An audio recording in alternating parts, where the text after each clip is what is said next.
बयानबाजी की है हमारे आईएएस अफ़सर ने, और जिसने ये कहा भी है कि मेरा जो करियर भी तबाह कर सकते हैं, कुछ भी कर सकते हैं, उन्होंने कहा है। तो इस पर संज्ञान लें और जल्दी से जल्दी कार्रवाई इस पर होनी चाहिए।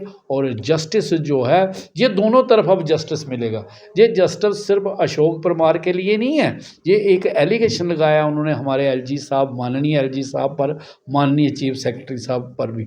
तो अगर ये डिसाइड हो जाता है, इसकी इंक्वायरी रिपोर्ट आ जाती है, और इतनी देर में मैं ये भी कहूँगा कि इस अफसर को, जिन पर अफसरान ने एलिगेशन लगाया, उनकी ज्यूरिडिक्शन से बाहर निकाल देना चाहिए और इसको भारत में ले जाना चाहिए। जब तक ये इंक्वायरी पूरी नहीं होती, जस्टिस डिलीवर नहीं होता, इस अफसर को इनकी ज्यूरिडिक्शन के अंदर नौकरी नहीं करवानी चाहिए। ये मेरा president of India, prime minister of India और नेशनल कमीशन से रिक्वेस्ट है।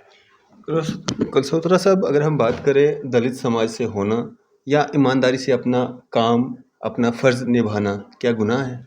बिल्कुल, अभी तो यही आप देख रहे हैं न्यूज़ इंडिया और मैं हूं अरफाज़ा मडैंग। कल से एक कंप्लेंट लेटर जो है वो काफ़ी ज़्यादा सोशल मीडिया पे वायरल हो रहा है।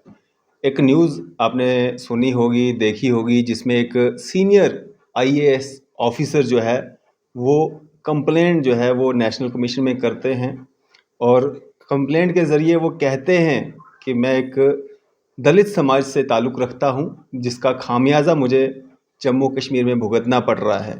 और 6 महीने के अंदर अंदर लगभग 5 से 6 ट्रांसफ़र्स उनकी हो गई, क्योंकि वो जिस विभाग में भी जाते थे, उस विभाग में जो घोटाले वहाँ पे हो रहे थे, उनको वो उजागर करते थे।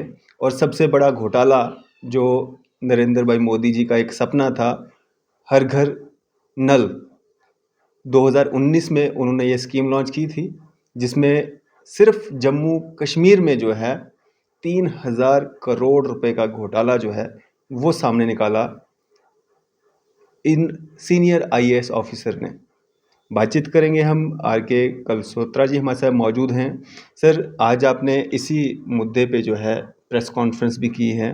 क्या कुछ मांग जो है आप करते हैं? एक आईएएस ऑफिसर जो हैं वो हमारे जम्मू कश्मीर के जो एलजी एडमिनिस्ट्रेशन को जो रन करते हैं मनोज सिन्हा जी, उनके द्वारा उनको जो है एक मीटिंग से बाहर का रास्ता दिखाया जाता है। चीफ सेक्रेटरी अरुण कुमार मेहता जी जो हैं वो उनको मीटिंग से बाहर का रास्ता दिखाते हैं। ये हम नहीं कह रहे हैं, ये वो उस कंप्लेंट के ज़रिए जो है उन्होंने जो कंप्लेंट की हुई है नेशनल कमीशन में, वो आईएएस ऑफिसर कह रहे हैं। कैसे देखते हैं? बहुत बहुत शुक्रिया आपका। आज हमने आनन फानन में all India confederation of SC ST OBC organisation की ओर से प्रेस कॉन्फ्रेंस रखी थी, क्योंकि हम एससी एसटी ओबीसी माइनॉरिटीज़ के ऊपर वॉच एंड वार्ड का काम करते हैं और देखते रहते हैं। और जब इस तरह के इश्यूज़ होते हैं एट्रोसिटीज़ के, तो हम हायर अप्स को बताते हैं, और ना कि सिर्फ एलजी साहब को या चीफ सेक्रेटरी को, बल्कि गवर्नमेंट ऑफ इंडिया में बैठे हुए बड़े अधिकारियों को, प्रेसिडेंट ऑफ इंडिया को, प्राइम मिनिस्टर को भी। और जब ये हमने न्यूज़ देखी तो हमारा दायित्व बन जाता है, ड्यूटी बन जाती है कि हम इस पर कुछ ना कुछ ज़रूर बोलें। हमारा मानना ये है कि ये जो अशोक कुमार जी आईएएस ऑफिसर्स हैं, इन्होंने जो एलिगेशन लगाए हैं कि उनकी ह्यूमिलेशन हो रही थी, इवन एट्रोसिटीज़ हो रही थी, उन पर हरासमेंट हो रही थी, और आने वाले दिनों में भी उनको खतरा है कि कहीं उनका कैरियर स्पॉइल ना किया जाए। और हमें जो अंदेशा है कि हम ऐसा सोच रहे हैं कि अगर टाइमली एक्शन ना हुआ, justice delayed is justice denied होता है। जैसे रोहित वेमुला के साथ हुआ, जैसे हमारे जम्मू यूनिवर्सिटी में जो चंद्रशेखर थे उनके साथ हुआ, कहीं ऐसा ना हो कि अशोक परमार साहब के साथ भी ऐसा ही हो जाए। लिहाजा उनका कहना है कंप्लेंट में कि ये जो उन पर हो रहा है, जो आप बता रहे हो कि उनकी ट्रांसफ़रें हो रही हैं, जहाँ उनको मीटिंग्स में चीफ सेक्रेटरी साहब ने भी और गवर्नर साहब ने भी बाहर निकाल दिया है। ये सारा जो हुआ है, जो आपने कहा है 3,000 करोड़ रुपए का एक हेरा फेरी उन्होंने बताई है कि जल शक्ति विभाग में हुई है, तो इसीलिए उनके साथ इस तरह का ट्रीटमेंट जो है हो रहा है। तो हमारा ये कहना है कि अभी प्रधानमंत्री साहब कह रहे थे कि हम विश्व गुरु भारत को बनाने वाले हैं। बिल्कुल। तो ये विश्व गुरु बनाने की और क्या जा रहा है। हम वैसे भी प्रेस कॉन्फ्रेंसें करते रहते हैं, आप हमारी कई कॉन्फ्रेंसें कवर करते रहते हो। हम तो छोटी छोटी बातों के लिए कि बैकलॉग पूरा नहीं हुआ, रिजर्वेशन प्रमोशन लागू नहीं हो रही, छोटे छोटे जो कास्ट एट्रोसिटीज़ हो रही है, जब से ये एब्रोगेट हुआ है 370, पहले तो ऐसा सुनाई नहीं देता था कि शेड्यूल कास्ट पर, दलित समाज पर कास्ट एट्रोसिटीज़ होती थी, लेकिन अब तो लगातार हर डिस्ट्रिक्ट से, खासकर जम्मू प्रोविंस से इस तरह की बातें जो हैं सुनी जाती हैं। और हम हायर लेवल पर गवर्नर साहब से भी कई बार मीटिंग हुई, चीफ सेक्रेटरी साहब से भी मीटिंग हुई, लेकिन ये विश्व गुरु की तरफ बनता हुआ नहीं दिख रहा है। जबकि हाई अप्स जो हैं, जो बड़े लोग हैं जिन्होंने ये विश्व गुरु बनाना है, उनके ऊपर ही एलिगेशन आ गया है। और हम आज अशोक परमार के साथ नहीं खड़े हैं, हम आज जो एलजी साहब हैं, जहाँ चीफ सेक्रेटरी साहब हैं, उनके खिलाफ नहीं ये बोल रहे हैं। हम ये चाहते हैं कि इसको विश्व गुरु कैसे बनाना है, यहाँ जात पात कब ख़त्म होगी, यहाँ कोई घपला हुआ होगा उसको निकालेगा तो उसके साथ इस तरह का ट्रीटमेंट दिया जाएगा। और ये सिर्फ अशोक परमार ने नहीं कहा है, जो हमारे फार्मर गवर्नर थे सत्यपाल मलिक जी, वो तो लगातार कह रहे हैं, वो तो इवन नाम बताने के लिए भी तैयार थे कि कौन कौन लोग हैं। यहाँ ठेकेदारी की बात भी उन्होंने कही है कि कोई ठेकेदारी सिस्टम में भी थे, कौन लोग हैं उन ठेकेदारों को जो ठेकेदार बनाना चाहते हैं। यहाँ स्टैंड अप स्टार्टअप हुआ था, यहाँ शेड्यूल कास्टों के लिए, शेड्यूल ट्राइब के लिए रास्ते खोले गए थे, लेकिन मैं देखता हूँ कि कोई कामकाज नहीं है, उनको कोई नौकरी नहीं मिल रही, उनके जो नॉर्म्स हैं उनको भी दरकिनार किया जा रहा है। तो मेरा ये मानना है कि ये एक बहुत बड़ा एलिगेशन है। ये ना कि सिर्फ अधिकारी कर्मचारी दलित समाज के ऊपर ही नहीं है, ये ऑन द होल पूरे समाज के ऊपर है। अगर टोल प्लाजा के लिए, अगर मीटरों के लिए इस तरह का होता तो ये तो इतना बड़ा घपला बता रहा है अशोक परमार। तो इसकी हम prime minister of India, president of India से अपील करते हैं आपके चैनल के माध्यम से कि वो एक हाई लेवल की एक इंक्वायरी जो है इमीडिएटली गठित करें। जैसे मैंने कहा, delete justice delayed is justice denied, ये इमीडिएटली आज कल में ही प्रेसिडेंट ऑफ इंडिया को इसमें इंटरफेयर करना चाहिए। प्राइम मिनिस्टर ऑफ इंडिया जो विश्व गुरु का सपना ले रहे हैं उनको इंटरफेयर करना चाहिए, और दूध का दूध पानी का पानी करना चाहिए। अगर परमार के एलिगेशन गलत हैं तो वो जिम्मेवार रहेंगे। अगर उन्होंने जो एलिगेशन जिन पर लगाए हैं, अगर ये चार्जेस प्रूव हो जाते हैं तो दे विल बी आंसरेबल। तो हमारा यही है। और दूसरा, नेशनल कमीशन जो है जिसका काम ही यही है, मैं तो ये कहूँगा कि नेशनल कमीशन भी प्रेसिडेंट ऑफ इंडिया को रिकमेंड करे जल्दी से जल्दी वो जम्मू में आए।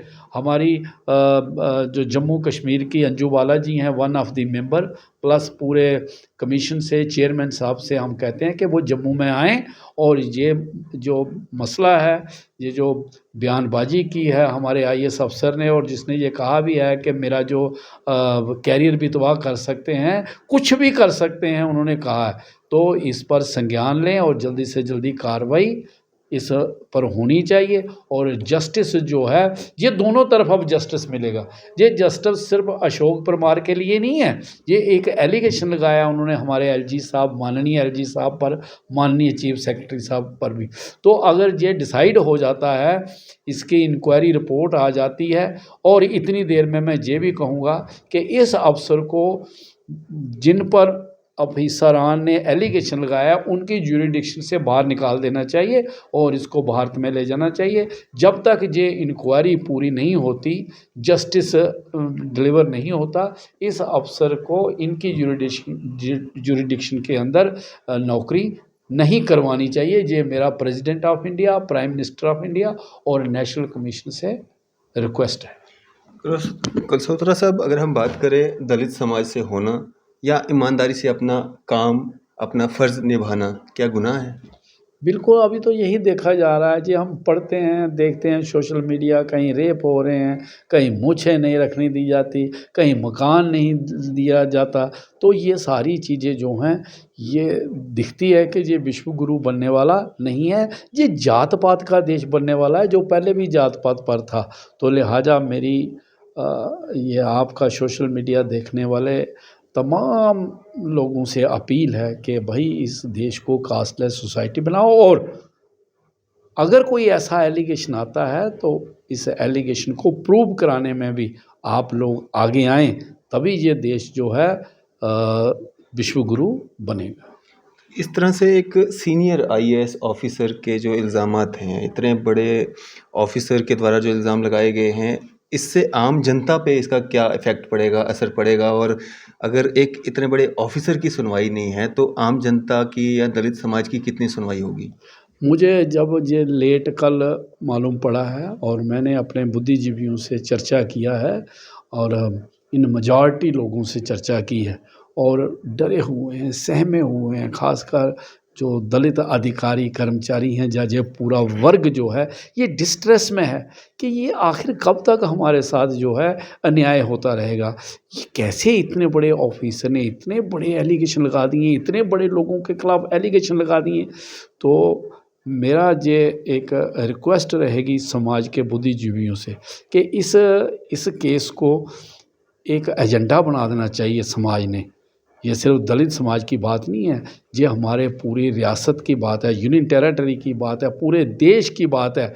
ये बुद्धमय का देश था, यहाँ सोने की चिड़िया हुआ करती थी। यहाँ करप्शनें हो रही हैं और एक दूसरे के खिलाफ करप्शन के चार्जेस आ रहे हैं। तो अगर इसको प्रूव नहीं किया जाता, अगर इसको जल्दी से जल्दी प्रूव नहीं किया जाता, तो मैं समझूंगा कि कोई इंटरनल जो लोग हैं, कोई गवर्नमेंट के अंदर बैठे हुए लोग जो हैं वो शामिल हैं, वो इस तरह की बातों को इंक्वायरी नहीं करा देना चाहते और ऐसे मसलों को दबाना चाहते हैं। जैसे मलिक साहब कह रहे हैं बार बार कि वाकई जम्मू कश्मीर में करप्शन थी, जम्मू कश्मीर में उनको करप्शन देने की बात कही गई है। तो ये दूध का दूध और पानी का पानी होना चाहिए। चलें, शुक्रिया हमारे से बातचीत करने के लिए। बहुत बहुत शुक्रिया आपका।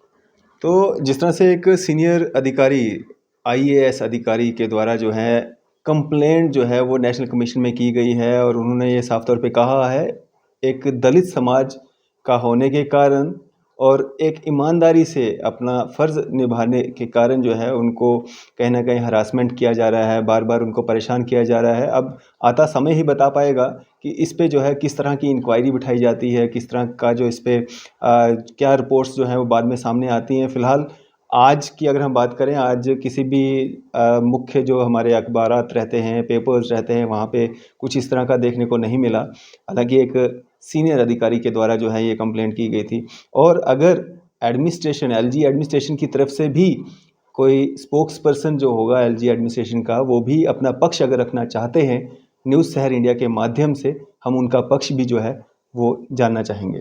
आपकी इस सब पे क्या राय है? आप भी अपनी राय जो है ज़रूर साझा कीजिएगा। इसी तरह की मज़ीद अपडेट्स के लिए आप देखते रहें न्यूज़ शहर इंडिया। मैं अरफाज़ मडैंग, कैमरामैन शाहनवाज़ के साथ।